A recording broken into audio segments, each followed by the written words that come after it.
Hello भाई, स्वागत है आप हमारे यूट्यूब चैनल NF Academy में। दोस्तों, this video is made by my best teachers in my coaching. So let's start the video. और वीडियो को पूरा देखिएगा, बिल्कुल भी स्किप मत कर दीजिएगा। हर एक कॉन्सेप्ट को क्लियर कर देंगे हमारे जो बेस्ट टीचर हैं कोचिंग के। निम्नलिखित संख्याओं का एचसीएफ ज्ञात करने के लिए यूक्लिड विभाजन एल्गोरिथ्म का प्रयोग कीजिए। क्वेश्चन है 135 और 225 का हमें क्या करना है, एचसीएफ लेना है यूक्लिड विभाजन एल्गोरिथ्म। तो यूक्लिड विभाजन एल्गोरिथ्म आपने सीख लिया है। यूक्लिड विभाजन एल्गोरिथ्म क्या होता है? यूक्लिड आपका जो एल्गोरिथ्म है, एल्गोरिथ्म क्या होता है? 182 चरणों की श्रृंखला होती है, जिसका प्रयोग हम क्या करते हैं, दो संख्याओं अर्थात दो धन पूर्णांकों का एचसीएफ निकालने के लिए प्रयोग करते हैं। इसको हम यूक्लिड विभाजन प्रमेयिका से समझ सकते हैं, a=bq + r से। यहाँ पर क्या करते हैं हम, जो बड़ा नंबर होता है उसे a और जो छोटा नंबर होता है उसे b मान लेते हैं। तो यहाँ पर इसको लिख सकते हैं 225 बराबर 135। अब यहाँ पर q का मान ऐसा हमें लेना है कि ये 225 से ज्यादा नहीं होना चाहिए। तो यहाँ पर ये एक बार जाएगा प्लस अभी 135, यहाँ पर 225 कितना का 90, तो यहाँ पर 90 ऐड कर देंगे जो कि r का मान होगा। आप इसे भाग करके भी समझ सकते हैं। 225 में जब 135 से भाग करेंगे तो यहाँ बचेगा 90, यहाँ पे 0, 12 से 3 के 9, यहाँ पर कुछ नहीं। तो अब क्या करेंगे, दूसरा जो चरण होगा, दूसरे चरण में हम क्या करते हैं, यूक्लिड विभाजन एल्गोरिथ्म के तहत जो आपका भाजक होता है अगले चरण में उसे हम लोग भाज्य, और जो शेषफल अर्थात r होता है उसे क्या करते हैं, अगले चरण में भाजक मान लेते हैं। तो यहाँ पर भाज्य 135 और भाजक क्या होगा, 90 होगा। कितनी बार भाग जाएगा, 1, और प्लस अभी कितना कम है 135 में, तो 45 अभी कम है। अब यहाँ पर भी शेषफल का मान 0 नहीं आया, तो अगले चरण में क्या करेंगे, इस स्टेप में जो भी भाजक है उसको अगले स्टेप में भाज्य मान लेंगे, और यहाँ पर जो शेषफल है इसे हम क्या करेंगे, भाजक मान लेंगे। यहाँ 135 यहाँ कितनी बार चले, एक बार, अभी भी कमी कितनी की, 45। अब यहाँ पर क्या करेंगे, 90 को हम भाजक मान लेंगे, क्योंकि यहाँ पर जो 45 है वो 0 नहीं है। अगर 0 नहीं तो एक स्टेप और करेंगे, इसे हम लोग क्या मान लेंगे, इसे हम लोग मान लेते हैं कि ये है आपका भाज्य। तो लिखेंगे 90 बराबर 45 गुणे 2 + 0। यहाँ पर क्या हुआ, शेषफल का मान 0 आ गया। अतः जिस भी स्टेप में शेषफल का मान 0 आता है उसका भाजक ही क्या होता है, दोनों संख्याओं का एचसीएफ होता है। तो यहाँ लिख सकते हैं एचसीएफ = 45। फिर से इसको एक बार देख लीजिए, यहाँ पर 135 और 225 दिया है, इन दोनों का हमें मात्रा निकालना है और प्रयोग करना है हमें क्या, यूक्लिड विभाजन एल्गोरिथ्म। तो हम क्या करेंगे, यहाँ पर यूक्लिड विभाजन एल्गोरिथ्म को करने के लिए यूक्लिड विभाजन प्रमेयिका का प्रयोग करेंगे, जिसमें बड़ी संख्या को a अर्थात भाज्य और छोटी संख्या को क्या, भाजक मान लेंगे। 225 बराबर होगा आपका 135 से एक बार भाग जाएगा, तो आपके पास बचेगा 90। तो 135 गुणे 1 + 90 हो गया। अब यहाँ पर r का अगर मान 0 नहीं होता है, तो आपने देखा था यूक्लिड विभाजन एल्गोरिथ्म में अगले स्टेप में क्या करते हैं, भाजक को भाज्य बना लेते हैं और शेषफल को भाजक बना लेते हैं। यहाँ लिखेंगे 135 बराबर 90 गुणे 1, अभी भी 135 में कितना कम है, 45, तो लिखेंगे +45। अब हम यहाँ पर देख रहे हैं कि जो r का मान है यहाँ पर भी 0 नहीं हुआ है। यदि r का मान 0 नहीं हुआ है तो क्या करेंगे, इस भाजक को हम लोग, सॉरी यहाँ थोड़ा सा मिस्टेक हो गया, इस भाजक को हम लोग क्या करेंगे, इस भाजक को हम लोग भाज्य मान लेंगे और इस शेषफल को क्या मानेंगे, इस शेषफल को हम मान लेते हैं यहाँ पर भाजक और इंटू क्या हो जाएगा 2। तो यहाँ पर ये भाज्य और ये क्या हो जाएगा, भाजक, r भाजक होगा और आपका ये जो b होगा वो क्या काम करेगा, भाज्य का काम करेगा। तो 90 बराबर हो जाएगा 45 गुणे 2, क्योंकि 45 गुणे 90 होता है। तो यहाँ पर शेषफल क्या बचेगा, 0। अतः यहाँ अंतिम स्टेप का जो भाजक होगा अर्थात जो b होगा वही आपका क्या होगा, वही आपका एचसीएफ होगा। यदि इसको यूक्लिड विभाजन एल्गोरिथ्म से हम तुलना कर लेते हैं तो यहाँ पर b आपका क्या होगा, एचसीएफ होगा। चलिए इसको नोट कर लीजिए। दूसरा क्वेश्चन देखते हैं। दूसरा क्वेश्चन है आपके पास, दूसरा जो क्वेश्चन है वो है 196 और 38,220।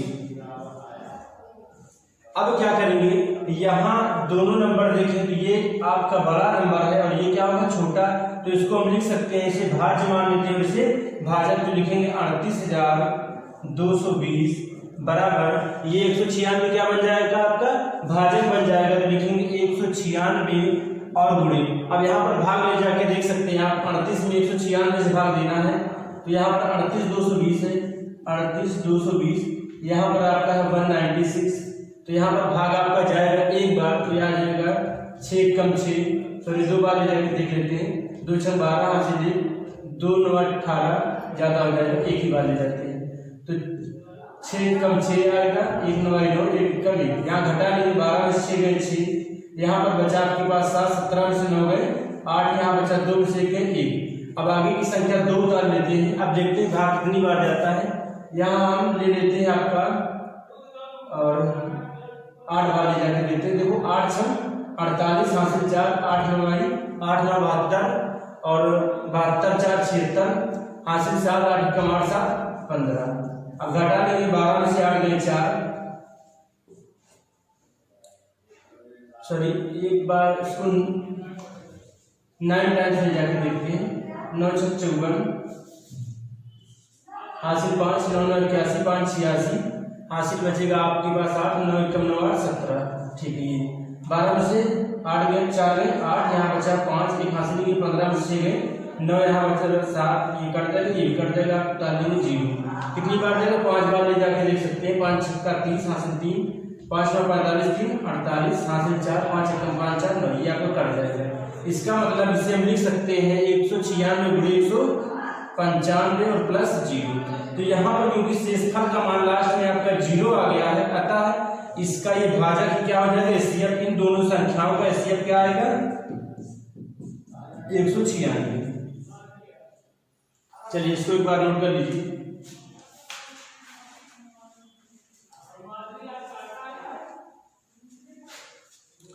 इसका तीसरा क्वेश्चन हम छोड़ देते हैं, आप लोग खुद से लगा लीजिएगा। दूसरा क्वेश्चन देखते हैं।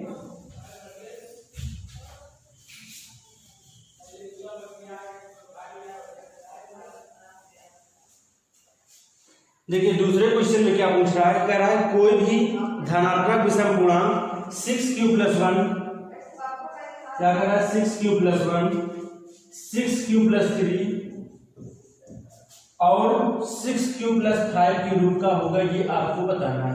क्या कर रहा है, दर्शाइए कि कोई भी विषम पूर्णांक, कौन सा नंबर हो चाहे विषम नंबर हो, 6q + 1 के रूप का होगा, 6q + 3 के रूप का होगा और 6q + 5 के रूप का होगा, और जहां q क्या है कोई पूर्णांक है, q क्या है पूर्णांक है।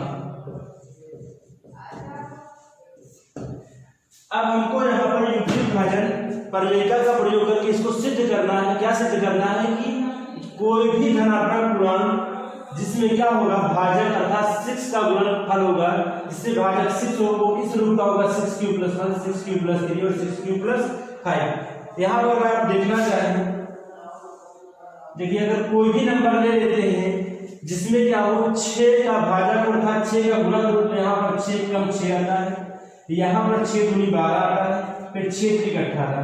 अब अगर देखें तो इस 6 और 12 के बीच में कितने नंबर का मान है, 6 के बाद 7 8 9 10 11, तो 6 और 12 के बीच में आपके 1 2 3 4 नंबर आते हैं, जिसमें 8 और 10 आपका दोनों क्या है सम संख्या है।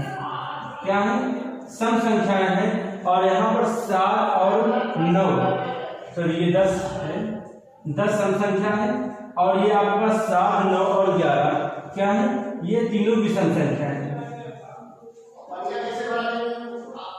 ये आपकी विषम संख्या है। तो यहां से अगर हम ध्यान से देखें तो ये जो नंबर है 7, ये क्या है 6 के गुणनफल से 1 ज्यादा है। यहाँ पर हमें वही दिखाना है कि ये जो नंबर होगा 6 के गुणनफल से 1 ज्यादा होगा। यहाँ पर जो 9 है ये क्या है 6 के गुणनफल से 3 ज्यादा, अर्थात इस 9 को लिख सकते हैं 6 × 1 + 3 6 कम 6 3 9। इस 11 को लिख सकते हैं 6 × 1 + 3 सॉरी 5। तो इसे क्या लिख सकते हैं, और ये आपका पहला होगा 6 × 1 + 1। अर्थात कोई भी संख्या जो 6 का गुणज होगी उसके पहाड़े में कोई भी नंबर यदि बीच में आता है तो उसमें विषम संख्या किसी रूप में होगी 6q + 1। यहाँ पर आप देख सकते हैं दूसरा नंबर क्या होगा 6q अर्थात 6 × 1 + 3 अर्थात 6q + 3 और अगला नंबर क्या हो सकता है 6q + 5 के रूप का हो सकता है। अब अगर देखें यहाँ से इंप्लीड विभाजन पर मेगा का प्रयोग करके यदि यहाँ पर हम उसको तुलना कराएं a बराबर bq + 3 r से तो यहाँ पर b का मान आपके पास 6 होगा।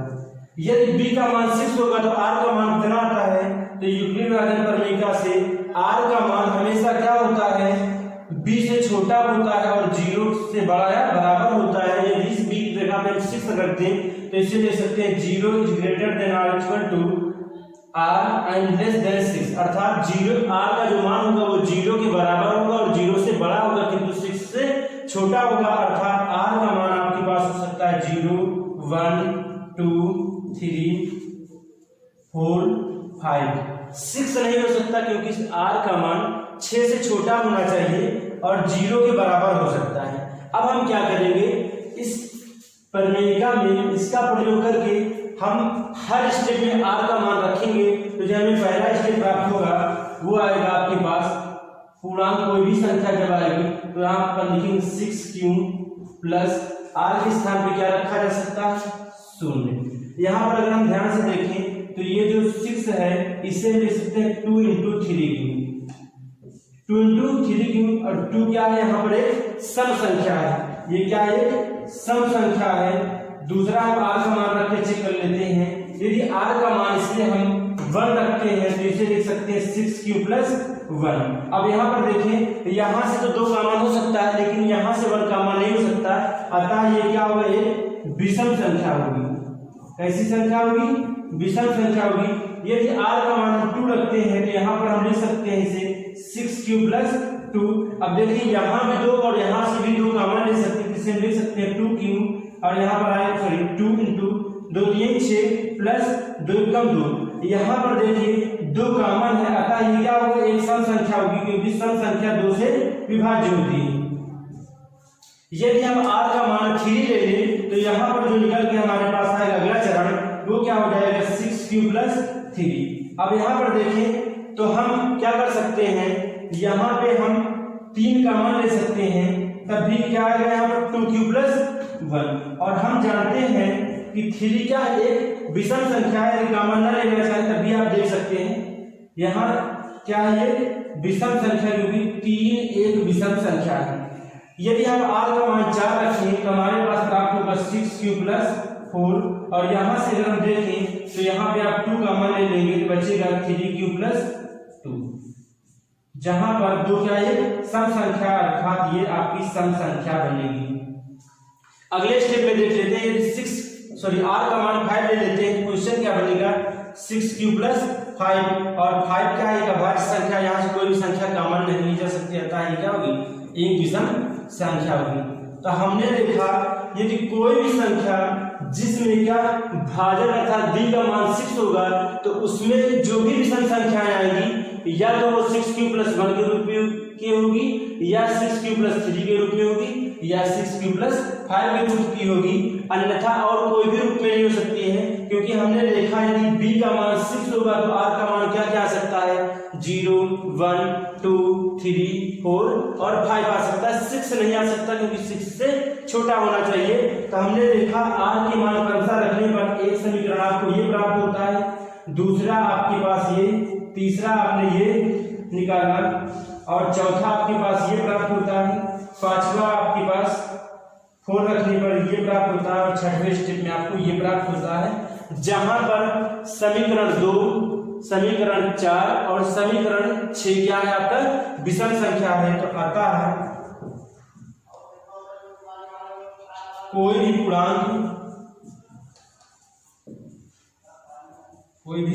पूर्णांक 6q + 1 6q + 3 या 6q + 5 के रूप का होगा यदि वो संख्या विषम है तब। इसको देखो एक बार फिर से समझ लेते हैं। क्वेश्चन ने कहा कि सिद्ध कीजिए कि कोई भी पूर्णांक सिद्ध करिए कि कोई भी पूर्णांक 6q + 1 6q+3 और 6q+5 के रूप का होगा। अर्थात तात्पर्य यह है कि ऐसी कोई भी संख्या जिसमें यदि 6 से डिवाइड किया जाए था, 6 से भाग किया जाए, तो उसमें जो भी संख्या विषम के रूप में प्राप्त होगी या तो वो 6q+1 के रूप का होगा, या 6q+3 के रूप का होगा, या 6q+5 के रूप का होगा। अब इसे हम यूक्लिड भाजन प्रमेय की तरह समझ लेते हैं, क्योंकि यदि b का मान 6 होगा तो r का मान आपको प्राप्त होगा 0 से 6 के बीच। कहां पर? 0 से 6 के बीच, अर्थात 0 हो सकता है या 6 से छोटा होगा, किंतु 6 नहीं हो सकता। तो r का मान 0 भी हो सकता है, 1 भी हो सकता है, 2, 3, 4, 5 तक हो सकते हैं, किंतु 6 नहीं हो सकता। इस r के मान को हम क्या करेंगे? इस यूक्लिड भाजन प्रमेय में रखेंगे, जिसको हमने बताया था ये एक सिद्ध कथन होता है, जिसका प्रयोग किसी अन्य कथन को सिद्ध करने के लिए प्रयोग किया जाता है। तो यहां से हम r का मान क्रमशः रखेंगे, तो r का मान 0 रखने पर हमें 6 समीकरण प्राप्त होते हैं, जिसमें पहला आपका ये बनेगा जो कि एक सम संख्या प्राप्त होगी। यदि r का मान 0 रख देते हैं तो यहाँ पर केवल 6q बचेगा, और 6 को लिख सकते हैं 2 × 3q, और 2 क्या है? सम संख्या है। यदि r का मान 1 रखते हैं तो यहाँ पर संख्या प्राप्त होगी 6q+1। अब यहाँ पर 6 में से 2 काम हो सकता है, किंतु 1 से नहीं हो सकता, अतः ये क्या होगी? विषम संख्या होगी। इसी प्रकार यहाँ 2 आ जाएगा, 2 का मान होगा, तो ये क्या हो जाएगी? एक सम संख्या प्राप्त होगी। यदि r का मान 3 रखेंगे तो यहाँ से संख्या क्या होगी? विषम होगी, क्योंकि 3 का मान होगा और 3 एक विषम संख्या है। यहाँ पर 6q+4, r का मान 4 रखने पर यहाँ पर 2 का मान लेते हैं, तो आता 3q+2, जहां पर 2 का मान है और 2 क्या है? सम संख्या। इसी प्रकार r का मान 5 रखने पर संख्या क्या प्राप्त होती है? 6q+5, जो कि विषम संख्या है। अतः हम कह सकते हैं कि कोई भी विषम, कोई भी पूर्णांक 6q+1, 6q+3 और 6q+5 के रूप की होगी। ठीक है, इसका स्क्रीनशॉट ले लीजिए आप। चलो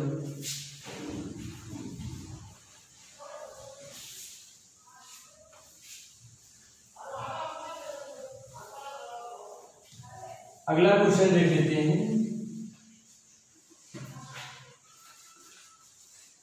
अगला हमारा क्वेश्चन कह रहा है, किसी परेड में 6 से 16 सदस्यों वाली एक सेना की टुकड़ी 32 सदस्यों वाले एक आर्मी बैंड के पीछे मार्च करना है। दोनों समूहों को समान संख्या वाले स्तंभों में मार्च करना है। उन स्तंभों की अधिकतम संख्या क्या है जिसमें वे मार्च कर सके? तो हमें करना क्या है? 6 से 16 और 6 से 16 सदस्यों की जो सेना है, आपको 32 की टुकड़ियों में तोड़ना है। क्या करना है? 32 सदस्यों की आर्मी बैंड के पीछे मार्च करना है। अर्थात दोनों समूह यहाँ पर जो 32 के आपके स्तंभ बनेंगे, कहने का तात्पर्य यह है कि यहाँ पर संख्याएं जितने भी स्तंभ में होंगे, स्तंभों की संख्या और पंक्तियों की संख्या क्या हो जाएगी? समान हो जाएगी। अर्थात यहाँ पर आपका क्या करना पड़ेगा? एचसीएफ निकालना पड़ेगा। तो यहाँ पर देखें 6 से 16 क्या बड़ी संख्या जिसे ए मान सकते हैं, और 32 को बी मान लेते हैं, अर्थात भाजक मान लेते हैं। तो 6 से 16 में 32 से भाग करके आप देख सकते हैं 6 से 16 और यहाँ पर 32 एक बार जाएगा। हासिल लीजिए 11 में 2 गए 9, यहाँ बचेगा 5, 5 में 3 गए 2, यहाँ उतारेंगे 6। कितनी बार भाग जा सकता है? आप ले जा सकते हैं 3 9 27, 9 बार ले लीजिए, 9 दूना 18 हासिल, और 9 दूनी 27 से 28 घटा लीजिए 16 में से यहाँ लगेगा, यहाँ पर बचेगा, ये कट जाएगा, यहाँ भी कट जाएगा। इसका मतलब इसे लिख सकते हैं 32 गुणे 19 और प्लस 8। यहाँ पर r का मान 0 नहीं हुआ है, इसलिए क्या करेंगे? इसे फिर से एक बार भाज्य मान लेते हैं और r को क्या मान लेते हैं? भाजक मान लेते हैं। लेकिन 8 गुणे 4 और प्लस 0, यहाँ पर r का मान क्या है? r का मान 0 हो जाएगा। तो उस लाइन का भाजक क्या होगा? एचसीएफ होगा। अर्थात आपका जो 6 से 16 और 32 है, इसका एचसीएफ आएगा आपका 8। चलिए इसको नोट कर लीजिए।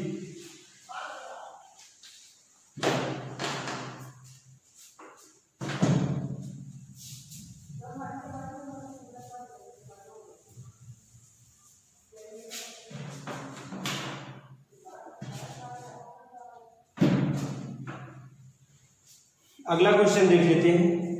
चौथा क्वेश्चन कह रहा है, यूक्लिड भाजन प्रमेयिका का प्रयोग करके दर्शाइए कि किसी धनात्मक पूर्णांक का वर्ग किसी पूर्णांक m के लिए 3m या 3m+1 के रूप का होगा। अर्थात कह रहा कोई भी यदि धनात्मक पूर्णांक है, क्या कर रहा है, यूक्लिड भाज्य प्रमेय का प्रयोग करके आपको दिखाना किसी पूर्णांक का यदि वर्ग कर दे तो वो संख्या 3m या 3m प्लस 1 का होगा। तो आपको यहाँ से देखकर ये समझना है कि यहाँ पर हम क्या करें, या b का कौन सा ऐसा मान लें कि संख्या का वर्ग यदि करें तो वो संख्या 3m और 3m प्लस 1 का होगा। तो हमें देखना ये होगा कि ऐसी कौन सी संख्या जिसका वर्ग करने पर वो 2 का क्या होगा, गुणज होगा। तो हमें मालूम है 2 की संख्या का वर्ग करने पर आपकी ये जो संख्या आएगी वो 3 का गुणज नहीं होगी, ना 2 का ना तो 4 का। तो हम ये काम करते हैं, यहाँ पर b का मान ले लेते हैं 3। क्या ले लेते हैं, b का मान यदि आप 3 ले लेते हैं तो आपको r का मान प्राप्त होगा।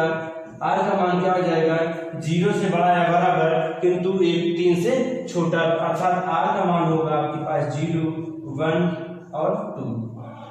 अब इस r के मान को अब हम इस समीकरण में रखेंगे और चेक करेंगे कि क्या किसी भी संख्या का जो वर्ग होता है वो इसी रूप में आता है या नहीं। तो हम इस r का मान से रखते हैं, यहाँ लिखेंगे a इक्वल टू b के स्थान पे 3 रख दीजिए और q को रहने दीजिए 3q प्लस r का मान एक बार 0 रख के इसका वर्ग कर लेते हैं। तो a इक्वल टू हो जाएगा 3 तरीका 9q²। यदि हम यहाँ पर 3 कॉमन ले लेते इसे लिख सकते हैं 3 गुणे 3q²। यहाँ पे आप इसको लिख सकते हैं 3 गुणे m अर्थात 3m, जहां पर m बराबर क्या होगा 3q²। m इसको क्यों मान लिए, क्योंकि यहाँ पर q क्या है, एक पूर्णांक और m भी क्या है, एक पूर्णांक है और पूर्णांकों का गुणा क्या होता है, पूर्णांक ही होता है। अर्थात कोई भी नंबर जो क्या होगा 3 का गुणज होगा उसका वर्ग करने पर भी वो क्या होगा 3 का गुणज ही होगा, अर्थात 3m के रूप का होगा। अगला नंबर क्या करते हैं, m की जगह पे r के स्थान पर 1 रख के चेक कर लेते हैं। यदि आप r के स्थान पर 1 रखेंगे तो समीकरण यहाँ प्राप्त होगा a equal to 3q plus 1। इसका क्या करना है, वर्ग करना है। जो संख्या प्राप्त होगी वो क्या हो जाएगी, यहाँ पर 3 तरीका 9q², यहाँ पर 1 कमी और फिर 2ab होता है फार्मूला, आपको मालूम होगा क्या होता है formula, a² plus b² plus 2ab। तो यहाँ 2ab मतलब 3 दूना 6q हो गया। अब अगर आप चाहें तो इसको इस तरह भी लिख सकते हैं 9q² प्लस 6q प्लस 1। हमें करना क्या है, हमें सिद्ध करना है कि ये संख्या या तो 3m या 3m प्लस 1 के रूप का होगा। तो हम यहाँ दोनों से क्या करते हैं, 3 कॉमन ले लेते हैं। तो यहाँ से 3q जब कॉमन लेंगे तो अंदर बचेगा 3q और यहाँ पर 3 दूनी 6। ये 2 विभाग नहीं आ पाएगा, कॉमन नहीं पाएगा, इसको इसे अलग रखते हैं। अब यहाँ पर देखिए हमें क्या है, क्यों ये पूर्णांक है जिसको हम लिख सकते हैं 3 into q into 3q plus 2 को m मान लेते हैं तो यहाँ पे हो जाएगा प्लस 1। तो इसे हम लिख सकते हैं 3m प्लस 1। यदि r का मान आप 2 रख देते हैं तो यहाँ पर समीकरण आपको क्या प्राप्त होगा, ये आप इसे दूसरा समीकरण, इसे पहला समीकरण मान लीजिए a इक्वल टू 3m। यदि r का मान आप 2 रखते हैं तो हमें समीकरण क्या प्राप्त होगा 3q प्लस 2 और इसका भी वर्ग कर देते हैं तो संख्या प्राप्त होगी 3 तरीका 9q² प्लस 2 दूनी 4 प्लस 3 दूनी 6 दूनी 12q। अब इसे चाहे तो आप इस तरह भी लिख सकते हैं 9q² प्लस 12q प्लस 4। अब देखिए इस संख्या को इस रूप में लाना है तो हम जानते हैं यहाँ पर 3 कॉमन होगा, यहाँ भी 3 कॉमन हो सकता है क्योंकि यहाँ 3 कॉमन नहीं होगा। तो इस 4 को हम लिख सकते हैं 3 प्लस 3। यहाँ से 3 कॉमन ले लेंगे, जब यहाँ से 3 कॉमन लेंगे तो यहाँ बचेगा 3q² प्लस 4q और प्लस 1, ये 1 बाहर रह जाएगा। अब हम इन सभी को क्या मान लेते हैं, m मान लेते थे, ये संख्या जाएगी 3m प्लस 1। तो हमने देखा यदि कोई भी संख्या जिसमें क्या हो 3 का गुणज हो उसका वर्ग करने पर भी संख्या क्या आती है 3m या 3m प्लस 1 के रूप में आती है। एक बार फिर से देख लेते हैं, देखो यहाँ पर लिखा था किसी भी संख्या का वर्ग, क्या लिखा है क्वेश्चन में, किसी भी संख्या का वर्ग या तो 3m होगा या 3m प्लस 1 के रूप का होगा। तो हमने क्या किया, यहाँ पर b का मान 3 मान लिया क्योंकि हमें मालूम है 3 का वर्ग करने पर 9 आएगा और 9 क्या है 3 का गुणज है, जबकि यदि 2 ले लेते हैं 2 दूनी 4, 3 का गुणज नहीं बन पाएगी।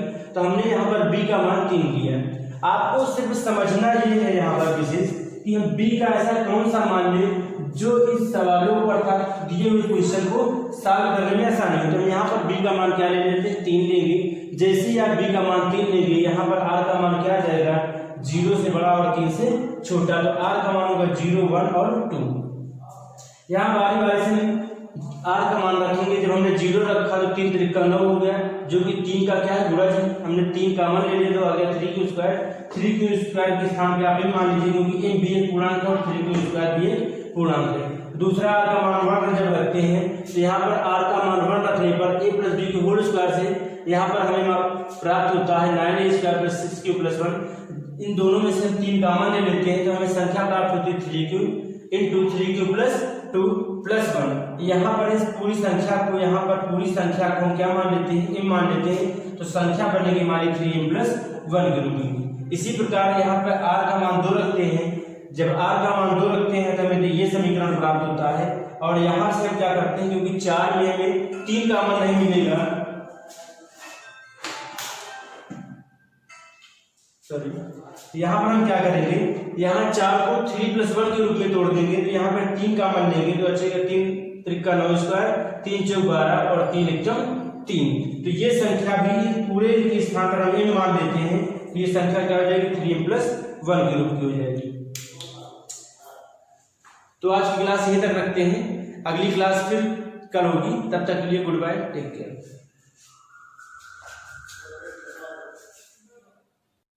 दोस्तों अगर वीडियो अच्छा लगा हो तो चैनल को सब्सक्राइब कर दीजिए और बेल आइकन घंटी को प्रेस कर दीजिए, और मेरे सेकंड चैनल को भी सब्सक्राइब कर दीजिए, लिंक डिस्क्रिप्शन में है।